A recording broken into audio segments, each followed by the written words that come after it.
السلام عليكم ورحمة الله وبركاته.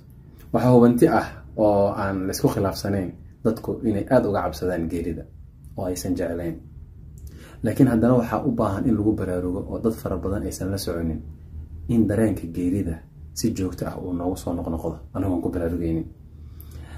24 saac ugu yaraan hal mar ayaan dhadhaminaa geerida, laakiin haddana ma dareeno.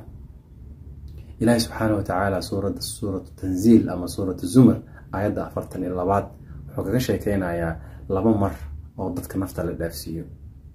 wuxuu leeyahay allahu yatawaffa al-anfusa xiina mawtiha wallati lam tamut fi manaamiha. ilaahay subxaanahu wa tacaala dadka nafta wuu ka oofsadaa, ruuxda ayuu qaadaa marka ay dhintaan. allati lam tamut, tan dhimaninna waxaa laga qaadaa fi manaamiha marka qofku uu seexdo. aayadda markaad socoto فيمسك التي قضى عليها الموت، قفكي أن فرصة إن لسي لو تلقين أجهزة إلى ماتي أو هالكاس أو أكيد نفط ولا جهنيا أما الروح ولا جهنيا تدفر بدن أيان أجنه هي أما أن نقلنا أما أن نقلنا أما أن نقول الجوجنا نقول عبي وساحبي ويساحتي كده منكم يسوون نقلنا كون ولا شيء كيا كون وحلا جيا بقى أديك نداونا عيه إن أركتي أما أتجوب جوجو هي تدك لو تلقى إن فرصة كلا لسيانا ولا وسؤالية فيمسك التي قضى عليها الموت dadkaasi marka waa laga qaaday mugtahay wayursilu al-ukhra ila ajalin musamma. inta kalena waa loo soo celiyaa iyaga naftirkooda ila ajalin musamma, xilli magacaaban aan la dhaafaynin ay leeyihiin. marka maadaama markasta geerida aan saas u dhadhamino haddana kuma baraarugno aadamka waa uu shabadan yahay.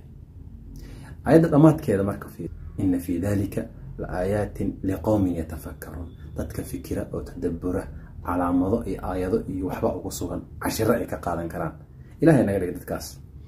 waxaan rabaa marka qofka markii uu habeenkii dhinto ama marka habeenkii nafta laga qaado, hatta dhinto marka aydan dhama jeclaysanaysiin, laakiin qofka marka nafta habeenkii laga qaado oo subaxii marka uu soo toosayo loo soo celiyo, waxa xusid mudan waxa ugu horeeyo markaas soo toosto laga rabo in ilaahay subxaanahu wa tacaala aad salaada u tukato oo aad salaadii tukato waajibkii lagu faray aad qaadato. salaaduna waa shukrin iyo mahadcelin aad ilaahay ugu mahadcelinayso. waxaa marka iskugu kay xiran macnaha fursad baan ku siinay marka la maartay nafti kugu soo celinay oo ku fiirinayna alladhi khalaqa al-mawta wal hayata liyabluwakum wa tisuratul mulk ahayd, yani geerida iyo nolosha ilaaha abuuray liyabluwakum ayyukum ahsanu amala. marka waxa moodaa marka in waan kugu soo celinay nafti hay haddana waxa sameynaysaa bal tolo fursadan ma ka faa'iideysanaysaa, haddana shari ka faa'iideysan daraad ka faa'iideysan. qofka markuu soo tooso waxa ugu hore uu ka fikiraya markuu inay noqoto alxamdulillah ilaahay nafti uu soo celiyay وإن مركع واجبك لإله إسارة أنقطه. حمودا إن إسكو حرمنا مركع وما خلقت الجن والإنس إلا ليعبدون، وما أنا أول جنك إنس